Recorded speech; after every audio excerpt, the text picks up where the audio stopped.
Hello student, welcome back our YouTube channel science beta.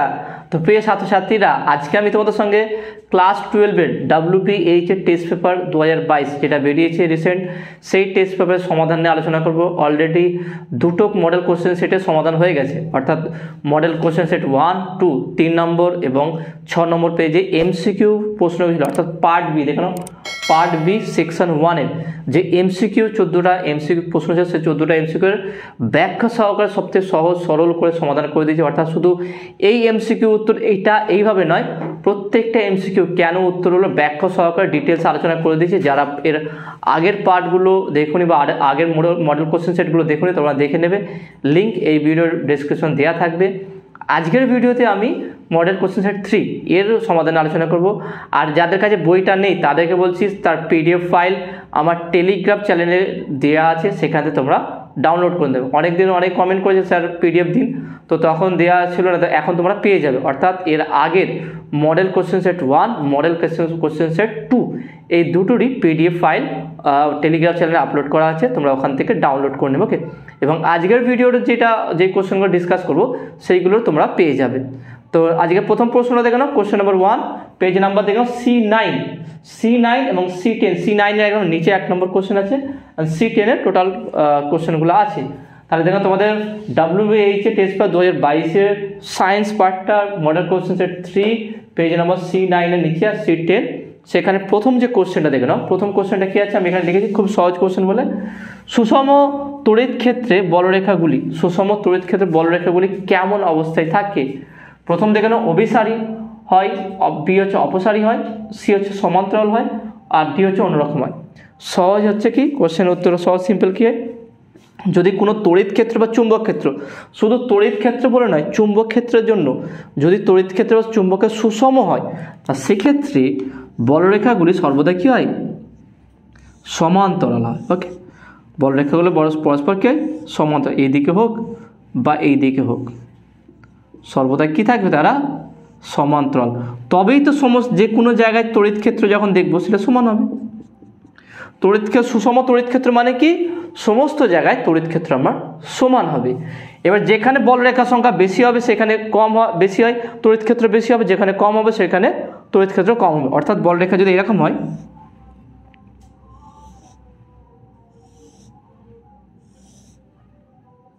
তাহলে দেখেন যদি বলরেখাগুলো এরকম থাকতো, তার মানে এখানে কি বলতে পারছি আমরা, এই জায়গাটা তড়িৎ ক্ষেত্র কম হবে আর এই জায়গাটা তড়িৎ ক্ষেত্রটা বেশি হবে, কারণ এখানে বলরেখার ডেনসিটিটা বেশি। তাহলে E2 গ্রেটার দ্যান E1। কিন্তু এখানে কোশ্চেনটা দেখে না কি বলেছে, সুষম তড়িৎ ক্ষেত্র। সুষম তার মানে কি সমস্ত জায়গায় তড়িৎ ক্ষেত্র সমান। তার সমস্ত জায়গায় যদি তড়িৎ ক্ষেত্র সমান হয়, তা সমস্ত ক্ষেত্রে বা সমস্ত জায়গায় কি তড়িৎ বলরেখার সংখ্যা সমান হবে। আর সেইটা হতে গেলে অবশ্যই বলরেখাগুলো কি হতে হবে? সমান্তরালে থাকতে হবে। ওকে, তাহলে right answer is option C. Option C is right answer, সমান্তরাল হয়। ওকে, নেক্সট কোশ্চেন নাম্বার 2 কি বলছে দেখে নাও, অ্যাম্পিয়ার ঘন্টা কিসের একক? অ্যাম্পিয়ার ঘন্টা কিসের একক? অপশান এ সময়, অপশান বি তড়িৎ শক্তি, অপশান সি তড়িৎ প্রবাহ, অপশান ডি তড়িৎ আধান। দেখেন খুবই সুন্দর অপশানগুলো আমি লিখছি এখানটায়, দেখে নাও কী কী অপশান বলেছে। অপশান লিখলে তোমরা বুঝতে পেরে যাবে অ্যাকচুয়ালি কোনটা অ্যান্সার হবে। খুবই সহজ কোশ্চেন দিয়েছে এটা, দেখে নাও। Option A 2 number, question number 2 option A হচ্ছে কি? অপশান এ সময়, অপশান বি হচ্ছে কি তড়িৎ শক্তি।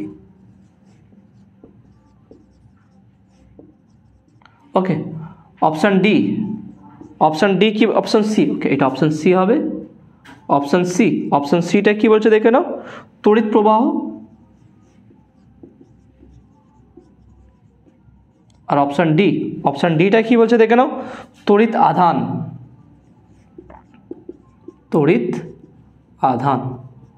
ওকে, তাহলে কোনটা রাইট অ্যান্সার হবে? কি বলেছে কি? অ্যাম্পিয়ার ঘন্টা। আচ্ছা দেখে নাও, একে যদি আমরা একটা লেটারেও প্রকাশ করি, অ্যাম্পিয়ারকে কিসে বলা হয়? I, current. ওকে, অ্যাম্পিয়ার কারেন্টের একক, আর ঘন্টা কার একক? সময়। তাহলে আইটি জিনিসটা কি? আমরা জানি কি I = Q/T। তাহলে Q = কি হচ্ছে? IT। তাহলে IT কি? IT সমান Q। কিউটা কি? চার্জ বা আধান। তাহলে অ্যাম্পিয়ার ঘন্টা কার সঙ্গে সমান হচ্ছে আইটি, আইটি মানে হচ্ছে কি চার্জ, চার্জের সঙ্গে, অর্থাৎ এখানে রাইট অ্যান্সার তড়িৎ আধান, option D, option D is a right answer, তড়িৎ আধানের একক। তাহলে অ্যাম্পিয়ার ঘন্টা, কোশ্চেন বলছে অ্যাম্পিয়ার ঘন্টা কিসের একক, তড়িৎ আধানের একক হচ্ছে, চার্জের একক হচ্ছে কি অ্যাম্পিয়ার ঘন্টা। ওকে, অ্যাম্পিয়ার ঘন্টা, অ্যাম্পিয়ার সেকেন্ড, অ্যাম্পিয়ার মিনিট, যাই হোক অ্যাম্পিয়ার ইন্টু সময় থাকলে সেটা হবে কি চার্জ। নেক্সট 3 নম্বর কোশ্চেনটা দেখুন কি বলছে, ই আধানযুক্ত একটি তড়িতাহিত কণা ভি সমবেগ নিয়ে বি চৌম্বক ক্ষেত্রের অভিমুখে সমান্তরালভাবে গতিশীল আধানটির উপর ক্রিয়াশীল বলের মান কত হবে। খুবই ইন্টারেস্টিং কোশ্চেন আছে, দেখে নাও। তাহলে কোশ্চেন নাম্বার 3, কোশ্চেন নাম্বার 3 বল বের করতে বলেছে, অপশানগুলো কী কী বলেছে দেখে নাও। এ অপশান এ, অপশান এ হচ্ছে কি বিইভি, বিইভি। অপশান বি, অপশান বি দেখানো কি বলছে, অপশান বি হচ্ছে কি 0। অপশান সি, অপশান সিটা দেখানো কি হচ্ছে B E V sine theta. Option D, option D হচ্ছে কি বিইভি কস থিটা। কোনটা ঠিক হবে দেখে নাও। কী বলেছে ভালো করে বুঝে, কোশ্চেনটা ভালো করে বুঝলি অ্যান্সারটা বুঝতে পারবে। নর্মালি ইন জেনারেল কেস যদি কোনো চুম্বক ক্ষেত্রে কোনো একটা আধান কিউ পরিমাণ আধান যদি গতিশীল হয়, ওকে, কোনো অ্যাঙ্গেলে, যে কোনো একটা অ্যাঙ্গেল থিটা অ্যাঙ্গেলে গতিশীল থাকে ভি বেগে, সেক্ষেত্রে চুম্বক বল এফ এম ইকুয়াল টু কী হয় Q V cross B. Okay, এইটা যে formula magnetic force. Okay, F M equal to Q V cross B, অর্থাৎ আমি বলতে পারি কি এখানে F M equal to Q V B sine theta, যদি স্কেলারিটি। Okay, Q V B sine theta. এবার কিউ ইকুয়াল টু যদি ই হয়ে যায় তাহলে F M equal to E V B sine theta, বা বলতে পারি B E V sine theta. এটা হচ্ছে এফ এম। কোশ্চেনটা ভালো করে, এবারে কোশ্চেনটা দেখেন, এটা হচ্ছে কি ইন জেনারেল যদি থিটা অ্যাঙ্গেলে, অর্থাৎ চুম্বক ক্ষেত্রের সঙ্গে আহিত বা গতিশীল আধানটি বা ইলেকট্রনটি যদি থিটা অ্যাঙ্গেলে থাকে, চুম্বক ক্ষেত্র দেখে নাও, চুম্বক ক্ষেত্র কার মধ্যে অ্যাঙ্গেলটা, চুম্বক ক্ষেত্র এবং ইলেকট্রনের বেগ, এদের মধ্যেকার কোণ যদি থিটা হয়ে থাকে তাহলে হবে কি বিইভি সাইন থিটা। কিন্তু কোশ্চেনটা কি বলছে দেখেন, কোশ্চেনে বলছে কি ই আধানযুক্ত একটি তড়িতাহিত কণা ভি সমবেগ নিয়ে বি চৌম্বক ক্ষেত্রের অভিমুখে সমান্তরালভাবে গতিশীল। তার চৌম্বক ক্ষেত্রে যে অভিমুখ আছে, ধরুন চৌম্বক ক্ষেত্রের অভিমুখ এই দিক বরাবর আছে। ওকে, তাহলে এই দিকই বরাবর সমান্তরালে কি আছে, ইলেকট্রনটাও গতিশীল আছে। তাহলে যদি সমান্তরাল হয়, ভি আর বি পরস্পর সমান্তরাল হয়, থিটা কত হবে, থিটা 0। ভি আর বি পরস্পর সমান্তরাল হলে দেখে নাও এক্ষেত্রে থিটা ইকুয়াল টু 0, আর বি এইদিকে আছে, এইদিকে উন্মুখ, আর ভি আছে, ইলেকট্রনটা পারপেন্ডিকুলার আছে বা লম্বভাবে যাচ্ছে ভি বেগে, তাহলে এখানে কত হচ্ছে 90 ডিগ্রি। এখানে কি বলেছে সমান্তরালে, দেখে না চুম্বক ক্ষেত্রের অভিমুখে সমান্তরালভাবে গতিশীল হলে থিটা ইকুয়াল টু কী হবে 0 ডিগ্রি। তাহলে এফ এম ইকুয়াল টু কী হচ্ছে, F M equal to B E V sine 0 degree মান 0, অর্থাৎ এফ এম ইকুয়াল টু 0। তাহলে আধানটির উপরে প্রযুক্ত বল কি 0 হয়ে যাবে, কোনো বলই প্রযুক্ত হবে না। তাহলে আধানটার উপরে কোনো বল প্রযুক্ত হবে না, সেটা যেই বেগে যাচ্ছিল, অর্থাৎ যেদিকে যাচ্ছিল সেই, অর্থাৎ চৌম্বক ক্ষেত্রের সমান্তরালে ইলেকট্রনটা গতিশীল থাকবে, তার উপরে কোনো এক্সটার্নাল বাহ্যিক কোনো বল প্রযুক্ত হবে না। তাহলে এখানে সঠিক উত্তরটা কী হবে দেখেন, সঠিক উত্তর কি option B, option B is right answer. তোমাদের বইয়ে যে অপশানগুলো দেওয়া আছে তোমরা একটু চেক করে দেখবে সঠিক আছে কি না, কারণ অনেক ক্ষেত্রে এর আগের মডেল কোশ্চেন সেটা আমি দেখেছিলাম যে এমসিকিউর অনেক অ্যান্সার তোমাদের বইয়ে ভুল দেওয়া আছে। ওকে, সেই জন্য অ্যান্সারগুলো একটু চেক করে নেবে, এর সঙ্গে মিলিয়ে নেবে। ওকে, নেক্সট কোশ্চেন দেখে নাও। নেক্সট কোশ্চেন হচ্ছে কোশ্চেন নাম্বার, দেখে নাও কোশ্চেন নাম্বার কী বলছে 4 নম্বর কোশ্চেনটা কী বলছে। নেক্সট দেখে নাও, নেক্সট 4 নম্বর কোশ্চেনটা দেখে নাও কী বলছে কি একটি সোজা পরিবাহী সাবেশাঙ্ক কত হবে। অপশান এ কী বলছে দেখে নাও 0, অপশান বি অসীম, অপশান সি খুব বেশি, অপশান ডি খুব কম। তো কোনটা হবে দেখে নাও, খুবই সহজ। তাহলে অপশানগুলো কী বলেছে দেখে নাও। Option A question number 4, option A 0, option B অসীম, অপশান সি খুব বেশি, অপশান ডি খুব কম। ওকে, তাহলে কোনটা সঠিক হবে দেখে নাও। তাহলে বলছে কি একটা সোজা পরিবাহীর সাবেশাঙ্ক কত হবে। সর্বপ্রথম আমরা সাবেশাঙ্ক মানে আমরা কুণ্ডলী ভাবি, তাই না? সাবেশাঙ্ক মানে একটা কুণ্ডলী আছে, তারকে পাকিয়ে রাখলে সেখানে সাবেশাঙ্ক আমরা পাই। যেমন দেখেন I = L phi বা E = L d phi by dt, এইগুলো আমরা বের করতে চাই, তাই না? তার মানে যার পাক সংখ্যা যত বেশি হবে তার কি হচ্ছে সাবেশাঙ্ক তত বেশি হবে। তার সোজা হলে কি হবে, একদম জিরো বলা যাবে না, কারণ সাবেশাঙ্ক জিরো হয় না। তাহলে এখানে কি হবে, খুবই কম হবে, অর্থাৎ option C. Option C is a option D, okay C নাই, অপশান ডি। এক্ষেত্রে কি option D is a right answer. Right answer হবে খুব কম হবে। ওকে, নেক্সট কোশ্চেন দেখো। নেক্সট কোশ্চেন নম্বর 5 কি বলছে দেখে নাও। তড়িৎ চুম্বকীয় তরঙ্গ বহন করে না। তড়িৎ চুম্বকীয় তরঙ্গ বহন করে না কোনটা দেখে নাও। অপশান এ শক্তি, অপশান বি আধান, অপশান সি তথ্য, অপশান ডি ভরবেগ। তা দেখে নাও সঠিক উত্তর কী হবে। কোশ্চেন নাম্বার 5 অপশান এ তথ্য। প্রথম দেখে নাও অপশান এটা কী আছে দেখে নাও, শক্তি, শক্তি, অপশান বি আধান, অপশান সি, তারপরে কী দেবে অপশান সিটা কী বলে দেখে নাও, তথ্য, অপশান ডি ভরবেগ। এর আগেও এরকম টাইপের একটা কোশ্চেন ছিল। সর্বদা মনে রাখবে তড়িৎ চুম্বকীয় তরঙ্গ কোনগুলো হয়। তড়িৎ চুম্বকীয় তরঙ্গ হচ্ছে গামা, এক্স রশ্মি, এইগুলো সব হচ্ছে কি তড়িৎ চুম্বকীয় তরঙ্গ। ওকে, তড়িৎ চুম্বকীয় তরঙ্গের স্পেশাল গুণটা দেখবে, সেটা হচ্ছে কি তাদের কোনো আধান থাকে, নিস্তড়িত। এই পরমাণু গঠনে এটা এক্স রশ্মি পড়াতে বলেছিলাম ওখানটায়, যে এক্স রশ্মির কোনো চার্জ নেই, ওকে নিস্তড়িত। তাহলে এটা একটা তড়িৎ চুম্বকীয় তরঙ্গ। গামা রশ্মি, এক্স রশ্মি এগুলো সব হচ্ছে তড়িৎ চুম্বকীয় তরঙ্গ। তার অপোজিট বিটা বা আলফা এরা তড়িৎ চুম্বকীয় তরঙ্গ নয়, কারণ এদের নিজস্ব চার্জ আছে। তার তড়িৎ চুম্বকীয় তরঙ্গ সেই সমস্ত তরঙ্গ বলবো যাদেরকে চার্জ থাকবেই না, তারপর শক্তিও থাকবে, তথ্য সরবরাহ করবে। আমরা জানি কমিউনিকেশন চ্যাপ্টারে তড়িৎ চুম্বকীয় তরঙ্গ দ্বারাই কী হচ্ছে, তথ্যকে এক জায়গা থেকে আরেক ট্রান্সফার করা হয় বা স্থানান্তর করা হয়। তাহলে এখানে রাইট অ্যান্সার কী হবে, right answer is option B charge বা আধান। তাহলে তড়িৎ চুম্বকীয় তরঙ্গের আধান থাকে না। ওকে, নেক্সট কোশ্চেন দেখে নাও, বা আধান বহন করে না। নেক্সট কোশ্চেন নাম্বার 6 নম্বর কোশ্চেন দেখেন কী বলছে। √3 প্রতিসারাঙ্কের একটি স্বচ্ছ তরল একটি বিকারে নেওয়া হলো এবং তার উপর 3/2 প্রতিসারাঙ্কের একটি তেল ঢালা হলো। ওই তলদ্বয়ের ভিতর সংকট কোণ কত হবে। ওই তলদ্বয়ের ভিতর সংকট কোণ কত হবে। খুবই সহজ দেখে নাও। তাহলে এখানে আমি দুটো তল দেখাচ্ছি, কোশ্চেন নাম্বার 6। ওকে, দুটো তল দেখাচ্ছি। এখানে দুটো তরল আছে। ওকে, এখানে একটা তরল আছে। ওকে, আর এখানে একটা তরল আছে। তাহলে যেটা ভারী সেইটা নিচে নামবে, অর্থাৎ যার প্রতিসারাঙ্ক বেশি। √3 মানে দেখবে √3 হচ্ছে কি 1.72 সামথিং হয়, আর 3/2 মানে কত 1.5। তাহলে নিশ্চয়ই এটা ভারী। তাহলে এখানে যে প্রতিসারাঙ্ক হবে এইটা হচ্ছে কি √3। তাহলে μ1 বলছি এটাকে, বা এটাকে μ1 বলছি, আর এটা হচ্ছে μ1টা কত 3/2 হবে, আর μ2টা হচ্ছে কি √3।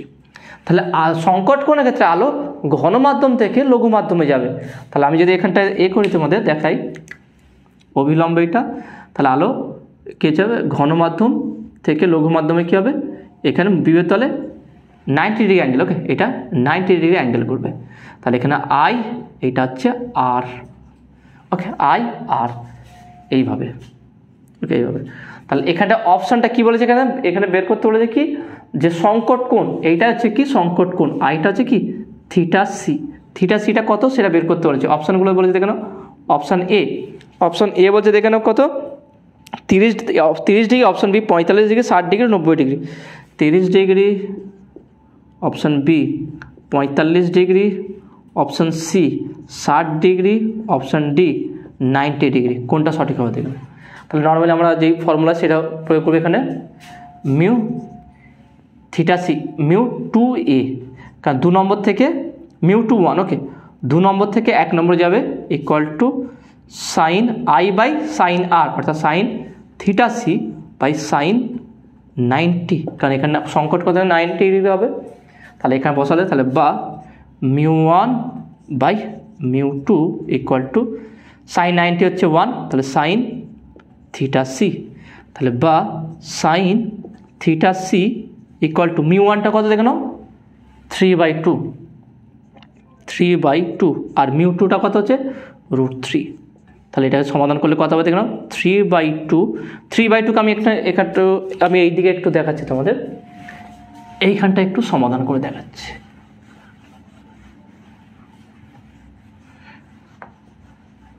এখানে খুবই সহজ আছে এটা। তো আমরা কী পেলাম সাইন থিটা সি, তাই না, sine theta C equal to 3/2 মানে বলতে পারি কি √3 ইন্টু √3/2 ইন্টু 1/3 1/√3।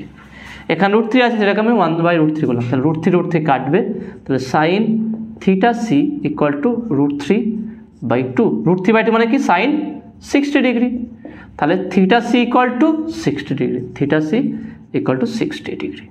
তার সংকট কোণ কত হচ্ছে, এখানে সংকট কোণ হচ্ছে কি 60 ডিগ্রি। তাহলে বিভব তলদের ঘনমাধ্যম থেকে অর্থাৎ √3 মিডিয়াম থেকে আলো, যেহেতু √2 মিডিয়াম মানে 3/2 শুধু 3/2 মিডিয়াম থেকে যায়, তাহলে সেক্ষেত্রে সংকট কোণ হবে কি 60 ডিগ্রি। দেখা কীভাবে সমাধান করলাম, μ21 অর্থাৎ 2 নম্বর থেকে 1 নম্বর দিকে আলো যাচ্ছে, sine theta I/r sine theta C by sine 90 degree. ব্যাস এখান থেকে μ21 মান μ1/μ2 মান বসাবে, ক্যালকুলেশন করবে, অ্যান্সার চলে আসবে। ওকে, নেক্সট কোশ্চেন নাম্বার 7 নম্বর কোশ্চেনটা দেখে নাও, খুবই ইন্টারেস্টিং কোশ্চেন আছে। কোশ্চেনটা কী বলে দেখে নাও, দুটি একই এ বিস্তারের কিন্তু 90 ডিগ্রি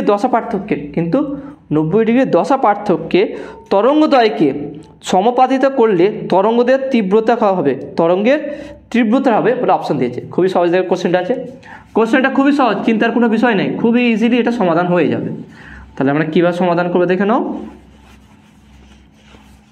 তাহলে কোশ্চেন নাম্বার 6-7 ওকে 6-7 অপশানগুলো আমি লিখে দিচ্ছি। প্রথমে option A square, option B 2a², option সিটা কি বলছে দেখে নাও a²/2,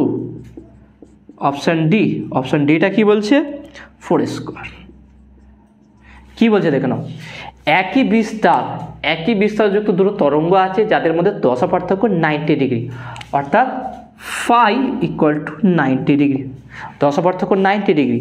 তাহলে তীব্রতা কত হবে, তাহলে এদের দুটোকে যদি ওভারল্যাপ করা হয়, উপরিপাত করানো হয়, তাহলে লব্ধি তরঙ্গদ্বয়ের তীব্রতা কত হবে। আমরা জানি লব্ধি তীব্রতা I equal to I1 plus √ অফ, ওকে, শুধু I1 plus I2 plus √ I1 I2 cos phi। এটা তোমরা কোথায় পাবে, ইন্টারফারেন্স বা ব্যতিচারে চলে যাবে, দেখবে সেখানে এটা পেয়ে যাবে। তাহলে I ইকুয়াল টু লব্ধি তীব্রতা equal to I1 plus I2 plus √ I1 I2 cos phi। Phi হচ্ছে কি ওদের মধ্যে দশা পার্থক্য।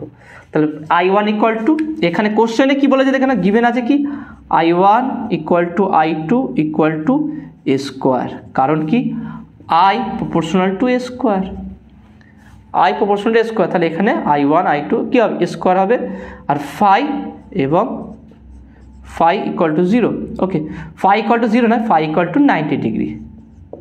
তাহলে I ইকুয়াল টু কত হচ্ছে, I ইকুয়ালটা a1টা আমি a² দিলাম, I1টা স্কোয়ার প্লাস I2টা হচ্ছে a² প্লাস √ I1 I2 রাখলাম এখানটায় cos 90 মানে কত 0, তাহলে a² plus a², I equal two 2a²। তাহলে অ্যান্সার ইজ 2a²। অপশানটা এখানে কোনটা আছে, option B is a right answer. তাহলে দেখে নাও I equal to I1 plus I2 plus 2 √ I1 I2 cos phi, phi যেহেতু 0 কারণ 90 ডিগ্রি, ফাই কারণ 90 ডিগ্রি কারণ বলছে দশা পার্থক্য 90 ডিগ্রি, তাহলে ফাই 90 বসালে, আর I1 I2 একই অ্যাম্পলিটিউড বলেছে, তাহলে I1 আমরা জানি I equal two square, amplitude square হয়, তাহলে I1 equal to a², I2 equal to a², আর এটা 0 হয়ে যাবে, তার 2a² হয়ে যাবে। ওকে, তো আশা করি তোমরা এটা বুঝতে পেরেছো। নেক্সট কোশ্চেন, পরবর্তী কোশ্চেন নাম্বার 8 নম্বর কোশ্চেনটা কি বলছে দেখে নাও, একটি ইলেকট্রন ও একটি ফোটনের তরঙ্গ দৈর্ঘ্য সমান হলে কোনটি সমান হবে, তরঙ্গ দৈর্ঘ্য দুটোরই সমান হলে কোনটি সমান হবে। অপশান এ শক্তি, অপশান বি বেগ, অপশান সি ভরবেগ, অপশান সি কৌণিক বেগ, কোনটা সমান হবে দেখে নাও। খুবই ইজি কোশ্চেন আছে, তাহলে এটা কীভাবে সমাধান করব এখানে দেখে নাও। আমি অপশানগুলো আগে লিখবো, তারপরে সমাধানটা করব, দেখাবো তোমাদের কি আসবে। তাহলে question number 8, question number 8, okay. Option A কি বলেছে দেখে নাও, কি কি সমান হবে বলছে, শক্তি বেগ, শক্তি, অপশান বি বেগ, ওকে। অপশান সি, অপশান সিটা কি বলছে দেখুন, ভরবেগ কৌণিক বেগ, ভরবেগ, আর ডি হচ্ছে কি কৌণিক বেগ।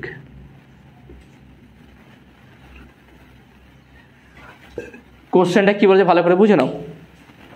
একটি ইলেকট্রন ও একটি প্রোটনের তরঙ্গ দৈর্ঘ্য সমান, অর্থাৎ এখানে কোশ্চেন বলছে কি lambda E equal to lambda P, okay.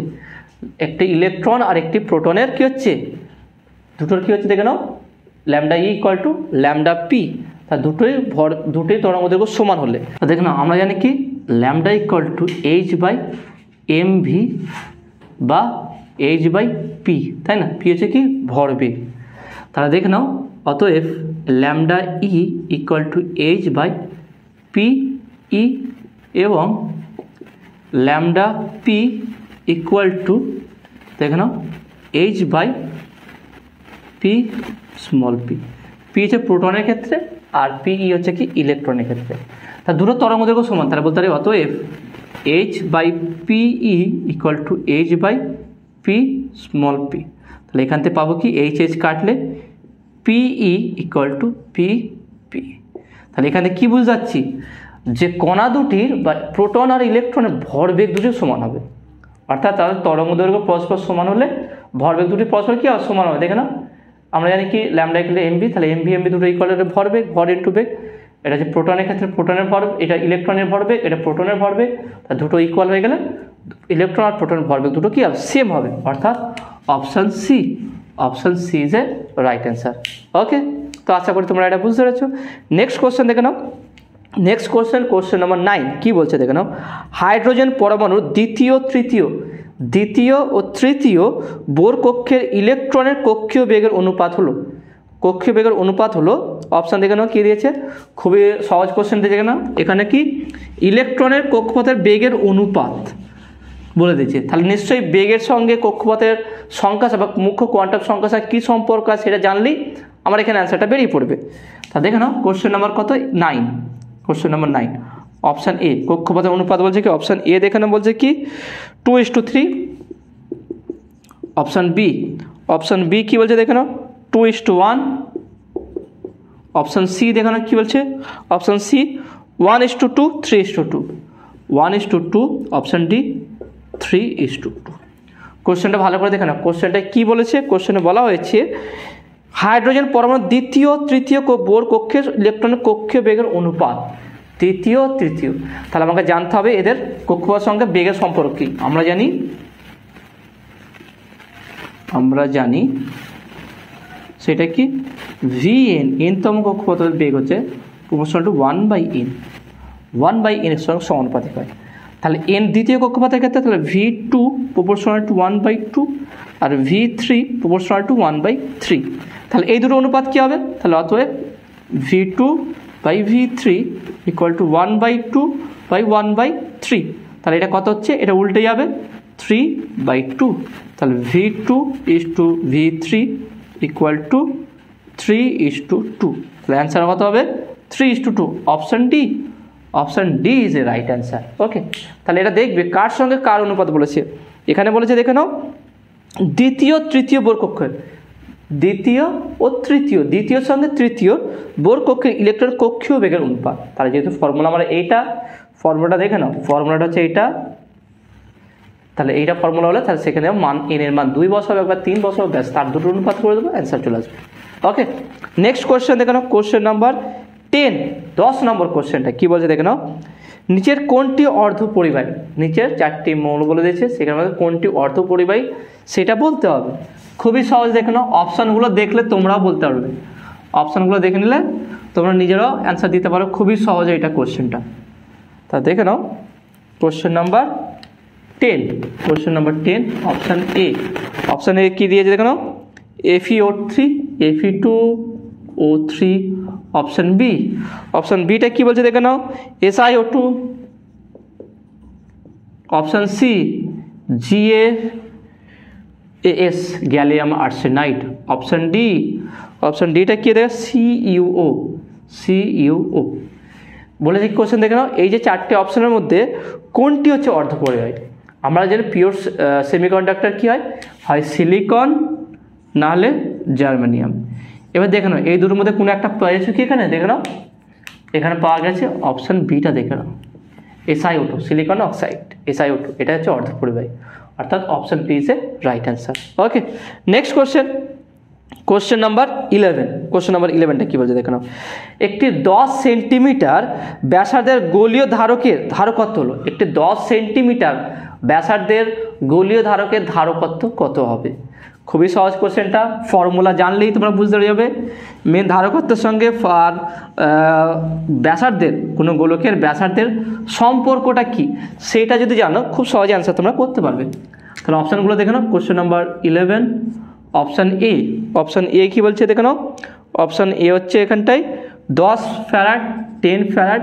Option B, option বিটা কী বলছে দেখে নাও, 10 stat farad 10 stat farad. Option C, option সিটা কী বলছে দেখে নাও, 1/10 ফ্যারাড। অপশান ডি কী বলছে দেখে নাও, 10⁴ ফ্যারাড। ওকে, এইটা এবার দেখে নাও, এখানে বলছে কি 10 সেন্টিমিটার ব্যাসার্ধ, অর্থাৎ আর ইকুয়াল টু কত 10 সেন্টিমিটার হলে তাহলে ধারকত্ব কত হবে। তাহলে আমাকে যেহেতু সিজিএস দেখে না, এটা দেখেছে কি সিজিএস, এর মানটা কত কিসে দিয়েছে 10 সেন্টিমিটার, সিজিএসে দিয়েছে। তাহলে সিজিএসে ব্যাসার্ধ আর ধারকত্ব সম্পর্ক কি, C equal to R, direct C equal to R. আর এসআই এটা হচ্ছে সিজিএস, ওকে সিজিএস সিজিএসে। আর এসআই এর ক্ষেত্রে কি হচ্ছে সি ইকুয়াল টু 4πε0 আর, এইটা। তাহলে আমি আগে দেখবো, তাহলে এক্ষেত্রে দেখে নাও সিজিএসে ক্যাপাসিটার এটা হচ্ছে কি স্ট্যাট ফ্যারাড বা ইএসইউ, এইটা বা ইএসইউ, কোনো কোনো জায়গায় ইএসইউ বলতে পারে ইএসইউ। আর এক্ষেত্রে কী হচ্ছে ফ্যারাড। ওকে, ক্লিয়ার করুন এটা। এবারে এখানে দেখে নাও একটাই অ্যান্সার স্ট্যাট ফ্যারাড দিয়েছে, সিজিএসি দিয়েছে, বাদ বাকি সব এসআইতে আছে, কিন্তু তার মানে যে এটাই হবে এটা নয়, এগুলো হতে পারে হয়তো সিজিএসি করার পরে এসআইতে করে দিয়েছে বা সেন্টিমিটারকে মিটারে কনভার্ট করে এসআই মান বের করেছে। তো তোমরা কোনো একটা সিজিএসে দেওয়া আছে, সিজিএসে এসছে, তোমরা ওইটাই অ্যান্সার হবে, এভাবে করবে না, নিজে কোষে দেখ ভাই কি। তাহলে প্রথমে সিজিএসটাই চেক করবো, C equal to R, C equal to R দেখে নাও ডাইরেক্ট, অর্থাৎ ক্যাপাসিটারটাই ব্যাসার্ধ হয়ে যাচ্ছে, তাই না, যেটাই ব্যাসার্ধ সেইটাই ক্যাপাসিটির ধারকত্ব হবে। অর্থাৎ 10 দেখে নাও বলেছে কি 10 সেন্টিমিটার যদি ব্যাসার্ধ হয় তাহলে এর ধারকত্ব কত হবে 10 ESU বা C equal to 10 stat farad. তাহলে এইটা তো দেওয়া আছে, অপশানটা দেওয়া আছে, তাহলে option B is right answer, তাই না। অর্থাৎ সিজিএসে যেই মানটা দেওয়া আছে ব্যাসার্ধ, সেই মানটাই যদি ধারকত্বের মান হয় তাহলে সেটা রাইট অ্যান্সার হবে। বাদবাকি যদি এটা 10 না থেকে অন্য কিছু থাকতো তাহলে চেক করে দেখতে হতো কোনটা সঠিক হবে। ওকে, তাহলে যেহেতু এখন 10 আর 10 দিয়ে আছে তাহলে অবশ্যই এইটাই হবে, কিছু করতে হবে না, direct 10 centimetre 10 stat farad. Okay, কারণ C equal to R, direct equal to C equal to R. Okay, তো নেক্সট কোশ্চেন দেখে নাও, next question number 12। Question number 12টা কী বলছে দেখে নাও, একটি সমান্তরাল কাঁচের ফলকের ফোকাস দূরত্ব হলো, একটি সমান্তরাল কাঁচ, একটা সমান্তরাল কাঁচ আছে, সমান্তরাল কাঁচের ফোকাস দূরত্ব, এখানে ফোকাস দূরত্ব কত হবে, এটা দেখে না সহজ হিসাব, একটা সমান্তরাল দর্পণ, সমান্তরাল কাঁচ, সমান্তরাল লেন্স, যাই হোক সমান্তরাল যদি হয় সমান হয় তার ক্ষেত্রে ফোকাস দূরত্ব, বক্রতা, ব্যাসার্ধ সবই কি ইনফাইনাইট হবে বা অসীম হবে। শুধু ফোকাস দূরত্ব নয়, যদি বক্রতা ব্যাসার্ধও বলে সেটাও কিন্তু অসীম হবে। এখানে অপশান দেখে না 100 সেন্টিমিটার, 200 সেন্টিমিটার, 500 সেন্টিমিটার, অপশানটি অসীম। তাহলে এখানে আমি লিখছি না, সহজ কোশ্চেন, একটি কি বলে দেখে নাও সমান্তরাল কাঁচের ফলকের ফোকাস দূরত্ব হবে কি অসীম। ওকে, নেক্সট 13 নম্বর কোশ্চেন দেখে নাও, 13 নম্বর কোশ্চেনটায় এই দেখে নাও 9 নম্বর কোশ্চেনের রিপিট আছে। 13 নম্বর কোশ্চেনটা কি বলছে, এইচ পরমাণুর n তম বোর কক্ষপথে ইলেকট্রন দ্রুতি বা বেগ Vn কত হবে। তাই না? দেখে নাও, এটাই তো আমি লিখেছিলাম nতম কক্ষপথের বেগ vn = 1 proportional to 1/n square. তাহলে এখানে অপশনটা কি কি দিয়েছে দেখে নাও, অপশনটা কি দিয়েছে দেখে নাও এখানটায়। তাহলে কোশ্চেন নাম্বার কত আছে? এটা কোশ্চেন নাম্বার দেখে নাও 13, question number 13 option A. Option A দেখে নাও কি বলছে, vn proportional to n। Option B কি বলছে দেখো, vn proportional to 1/n square. Option C দেখে নাও vn proportional to 1/n। Option ডিটা কি বলছে দেখে নাও, vn proportional to n square. তাহলে হাইড্রোজেন পরমাণুর ক্ষেত্রে nতম কক্ষপথের বেগের সঙ্গে সম্পর্ক কি আছে সেটা হচ্ছে আর কি দেখে নাও, vn proportional to 1/n, অর্থাৎ option C is a right answer, vn proportional to 1/n। Okay, এখানে তোমাদের একটা বলে দিই, vn proportional to n, nটার সঙ্গে সমানুপাতিক হবে অ্যাঙ্গুলার মোমেন্টাম, কৌণিক ভরবেগের সঙ্গে n সমানুপাতিক হবে। আর 1/n স্কয়ার হচ্ছে কি, শক্তির সঙ্গে দেখে নাও, En = -13.6/n স্কয়ার। তাহলে এটা শক্তি হবে, আর এটা কি ব্যাসার্ধ হবে, Rn proportional to n square. Okay, তো নেক্সট কোশ্চেন দেখে নাও, এখানে লাস্ট কোশ্চেন বলেছে বুলিয়ান বীজগণিতে a.1 অর্থাৎ a × 1 = কত হবে। খুবই সহজ, একটা পাতি কোশ্চেন দিয়ে দিয়েছে দেখে নাও, কোশ্চেন নাম্বার 14 অপশন এ বলছে কি দেখে নাও 0। অপশন বি কি বলছে দেখে নাও A. Option C 1। Option D কত বলছে দেখে নাও a স্কয়ার। কোশ্চেন কি a.1 কত হবে, অর্থাৎ এর সঙ্গে 1 গুণ করলে কত হবে, এর সঙ্গে 1 গুণ করলে এই ফিরে পাবো, এর সঙ্গে 1 গুণ করলে আমরা এই ফিরে পাবো। ওকে, অর্থাৎ option B is right answer. এর সঙ্গে 0 গুণ করলে 0 পাবো, এইটা 1 কখন পাবো, যদি a প্লাস a বার যোগ করি, a প্লাস a বার করলে 1 হবে, বা a = 1, অর্থাৎ দেখে নাও a প্লাস a বার হলে এ 1 হবে। কি এ স্কোয়ার হবে না কখনো, এই অপশানটা আসবেই না, কেন বুলিয়ানে স্কোয়ার বলে নেই, 1 আর 0, বাইনারি মানে কি 0 1 0 1 0 1। ওকে, এইটা তাছাড়া কিছু নেই। তাহলে দেখে নাও, এর সঙ্গে 1 গুণ করলে এই হবে, এর সঙ্গে 0 গুণ করলে 0 হবে, এর সঙ্গে a প্লাস a বার করলে 1 হবে। ওকে, তো আশা করি তোমরা বুঝতে পেরেছো। তা দেখে নাও, আজকে যে টোটাল যে 14টা MCQ প্রশ্ন ছিল, প্রত্যেকটারই কিন্তু ব্যাখ্যা সহকারে সমাধান তোমাদের করে দিলাম। কেমন লাগলো সেটা তোমরা অবশ্যই কমেন্টে জানাবে। নতুন থাকলে অবশ্যই সায়েন্স বিটা চ্যানেল সাবস্ক্রাইব করবে এবং পাশে থাকা বেল আইকনটি প্রেস করবে, ভিডিওতে একটা লাইক দেবে এবং বন্ধুদের সঙ্গে বেশি করে শেয়ার করবে। তো দেখাবে নেক্সট ভিডিওয়। Have a nice day.